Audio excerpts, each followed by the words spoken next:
Welcome back, everyone. We're here today with episode 214 of the Integrative Health Coach Success Podcast. I'm Dr. Stephen Cabral, board-certified doctor of naturopathy and founder of the Integrative Health Practitioner Institute.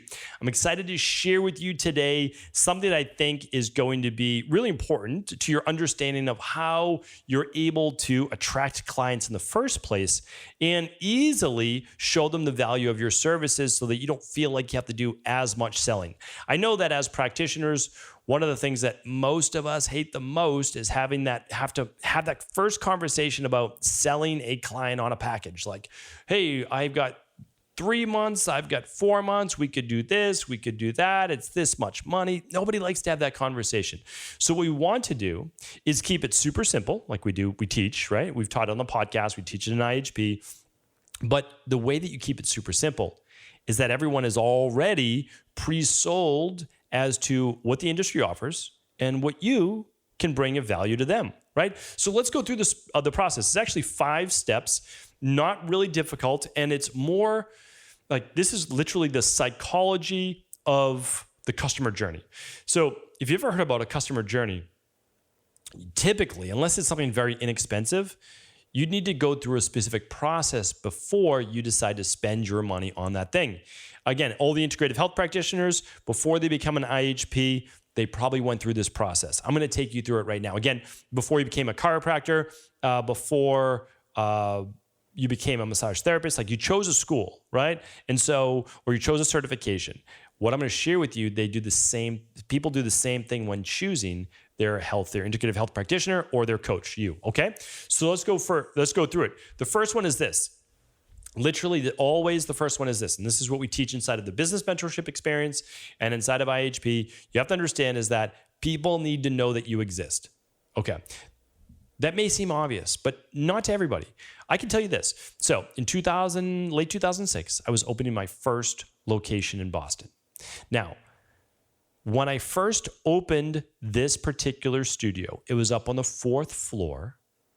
I had the lettering on the door, but I'm 43 stairs up. I know that because there was an ongoing joke of people had to warm up by walking up all those stairs before their actual workout, right?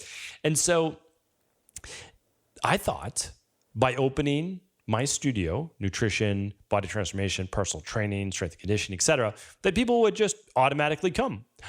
I was wrong. And I had to scramble real fast in order to be able to bring clients into the studio. So what did I have to do? Let people know that I existed. Well, back in 2006, really no social media. So there were other avenues, and I had to just literally do old school rack cards, postcards, door hangers, all the different types of things like that.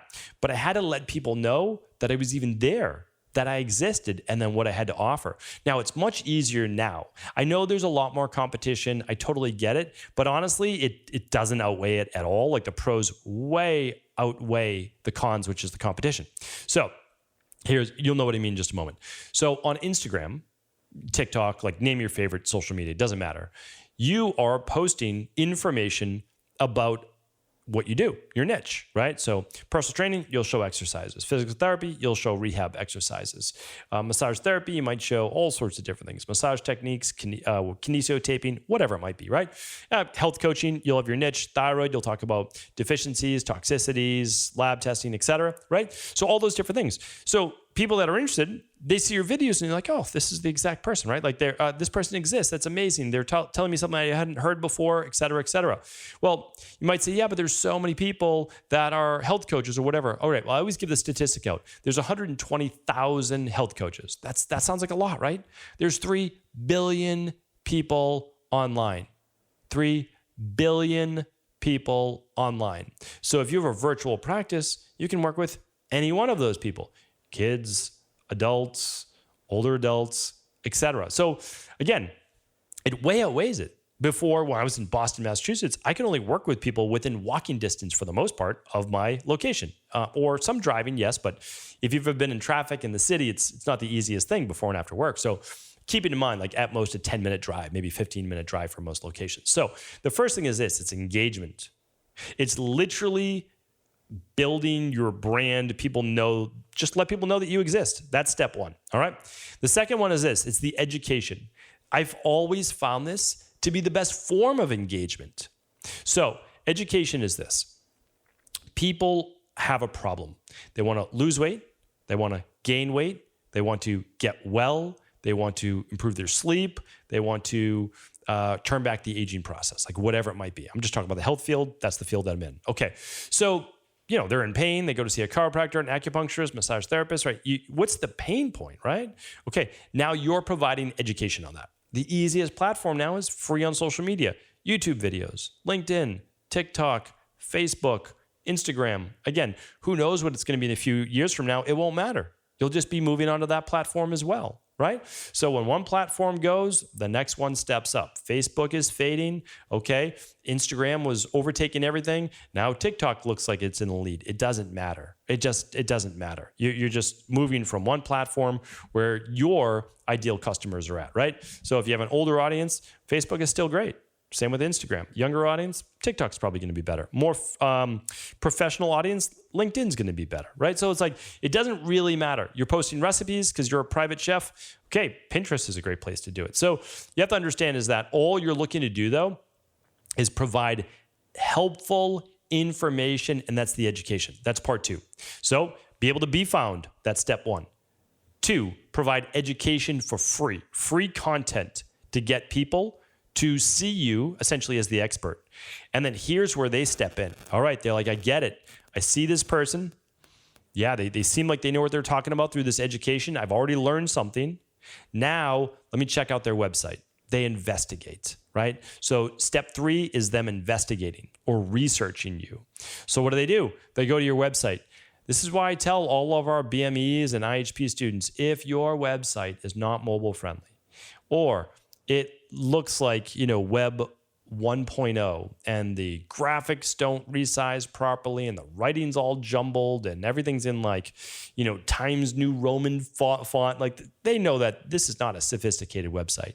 So if they have the choice between working with someone who looks like their website's professional, their social media is professional, and someone who looks good on social, all that, they get to your website like, oh, this doesn't really look good, because people know. I mean, people are on how many websites a day? I don't know what the average is, but it's probably gonna have to be a dozen, right? Maybe 2 dozen. I have no idea, but it has to be at least a dozen, right? Somewhere around there.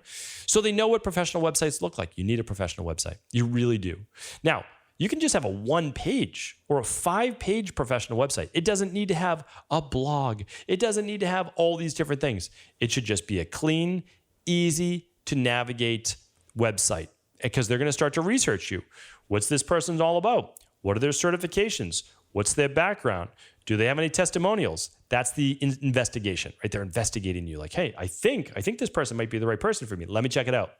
That next part then gets into the overall evaluation. So they are now looking at, they've seen your certifications, they've seen your social proof on your website or your social media, they looked at your education, they might even read an article or 2 on your website. Everything looks good, right? So now they're saying, okay, what does this person offer? And that's why I tell, again, everybody listens to the Integrative Health Coach Success podcast, BMEs, IHPs, etc. Everybody. The first thing that you should offer, most coaches, that means most everybody, should offer a free consultation. That's the bottom line. So that you're not talking about pricing on your website, and don't have them evaluate price when they haven't even spoke to you. They don't know the value. So if you're putting all of your pricing in your website, it's not ideal. It's really not, unless it's low. And then if it's low, they're going to judge you based on a low price. So what I want to share with you is that most of the time, all you're trying to do is have people sign up for a free consultation. You can show your services, your at-home lab testing, or your typical 3-month or 4-month programs. All of that is totally fine, right?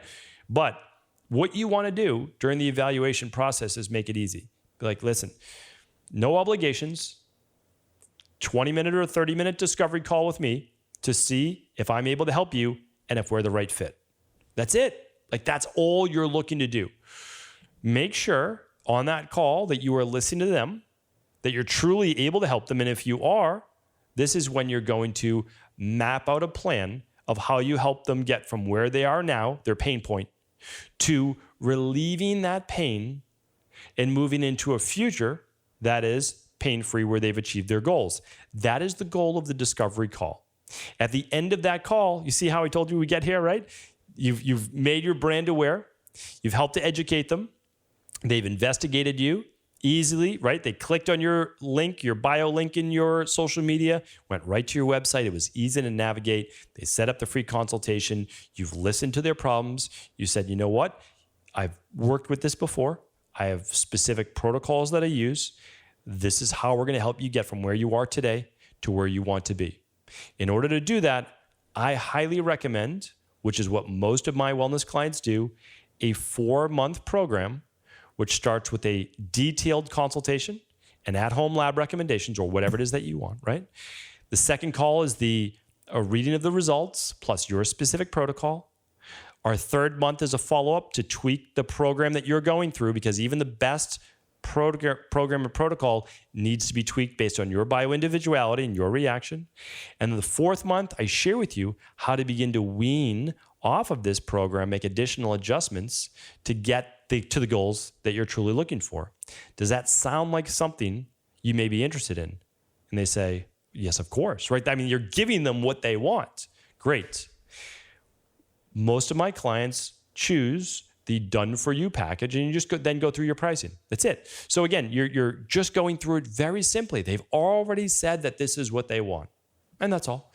And the last part, and this one's often overlooked, is they need to then justify their buying decision. If not, what happens? Buyer's remorse. You ever purchase something and then afterwards you're like, oh, I wish I didn't do that. I don't know if I made the right decision. Should I have signed up? Here's how you easily overcome that. At the end of your call, your free discovery call, and you've taken payment, all that, you just say, let's say the person's name is Sarah. Sarah, really great speaking with you here today. I appreciate your time. I look forward to helping you reach your goals.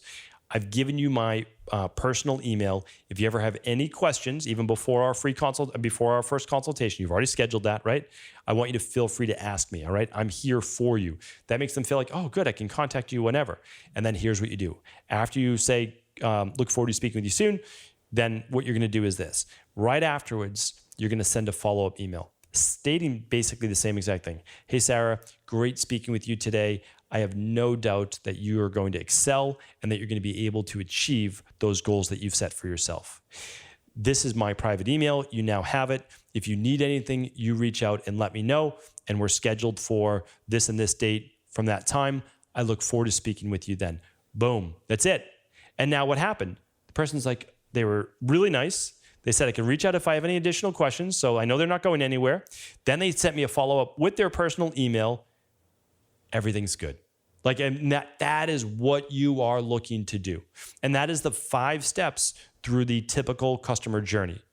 And I'll tell you this, I don't think of those at all anymore. I really don't. When I was putting together this show for you, I had to relearn and relook at those because it will come naturally to you. It really will. Once you've been doing this for a year or two, which if you have, great, you might need to refine this. But you're just going to do this automatically. Automatically every day I try to put out content. I try to educate people on health. That's my goal. They're going to come to my website. Always have to try to improve their website, make it better.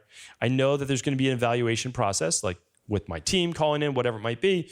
And then we do our best to always over-deliver on that. So these are just fundamentals to me. This is great customer satisfaction. And that's really what you're trying to do. And also the education part is big for me. It's okay if a lot of people don't even want to work with me. I mean, I reach millions of people every month. I don't work with millions of people, right? The goal is always to give more than you get. So at the end of the day, you feel great. And you also feel okay then about receiving. Many of us have this issue about receiving in our own life, whether it's clients or financials or whatever it might be. But if you always give more, you'll feel like you are deserving, that you're allowed to receive in a way as well. So hopefully today's show was helpful. Let us know in the comments. We'd love to hear from you right below. Let us know what you thought. And of course, if you have any other ideas for future podcast topics, feel free to write in. Let us know. Take care, everybody. Have an amazing day.